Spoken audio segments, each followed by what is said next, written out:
প্রিয় বন্ধুগণ, সম্মানিত সাংবাদিকবৃন্দ, নাগরিক সমাজের প্রতিনিধি, শিক্ষক, ছাত্রছাত্রী ও আজকের এই মানবিক প্রাঙ্গণে উপস্থিত প্রত্যেক সচেতন জনতা, আপনাদের সবাইকে জানাই শুভ সকাল ও আন্তরিক কৃতজ্ঞতা। আজ আমরা এখানে কোনো দলীয় বা সংঘাতমুখী কর্মসূচির উদ্যোগ গ্রহণ করিনি।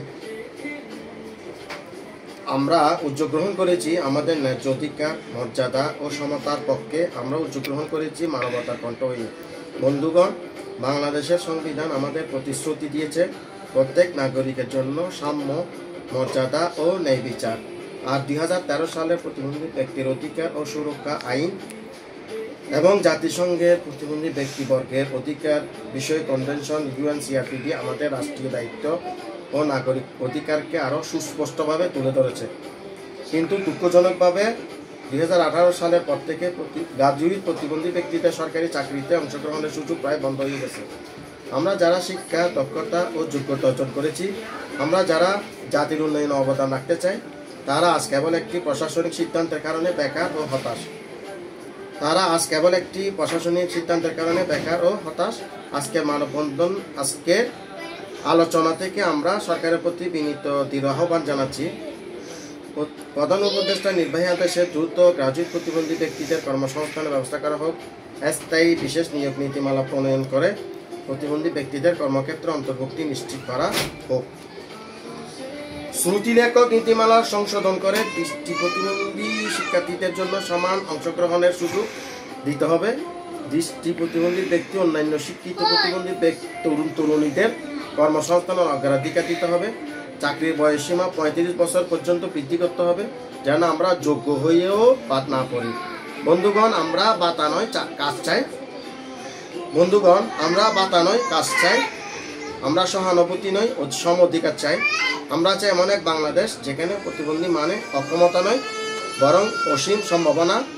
আমরা চাই রাষ্ট্র আমাদের বোঝা মনে না করুক, বরং আমাদেরকে দেখুক জাতীয় উন্নয়নের অংশীদার হিসেবে।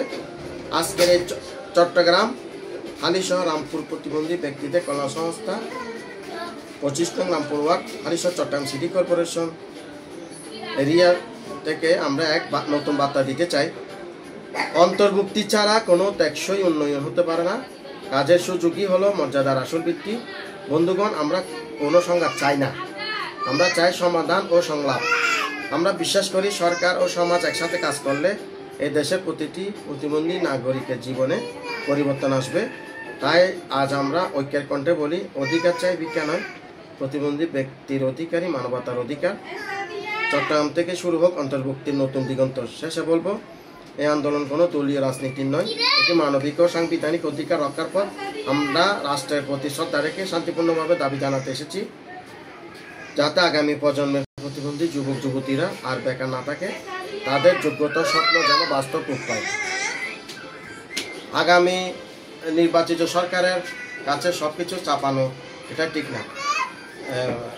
মাননীয় ইন্টারিম গভর্নমেন্ট, অন্তর্বর্তীকালীন সরকারের প্রতি সদয় দৃষ্টি আকর্ষণপূর্বক আমাদের উপরোক্ত দাবি দাওয়াগুলো, ন্যায্য দাবি দাওয়াগুলো আপনি পূরণ করতে, যাতে আপনি মর্জি হয়। আপনার মাননীয় প্রধান উপদেষ্টার দূরদর্শী নেতৃত্বের কারণে এমন একটি বাংলাদেশ বিনির্মাণ হবে যেখানে প্রতিবন্ধী ব্যক্তিরা বোঝা না হয়ে দেশের সম্পদে পরিণত হতে পারে। আপনার পজিটিভ ভিউজ, কাইন্ডনেস আমরা আশাবাদ ব্যক্ত করছি। ধন্যবাদ সবাইকে। সম অধিকার, মর্যাদা ও কর্মসংস্থান, এই হোক প্রতিবন্ধী তরুণ প্রজন্মের অঙ্গীকার। আমি জনাব মোহাম্মদ শাহাদাত হোসেন, সভাপতি, রামপুর প্রতিবন্ধী ব্যক্তিদের কল্যাণ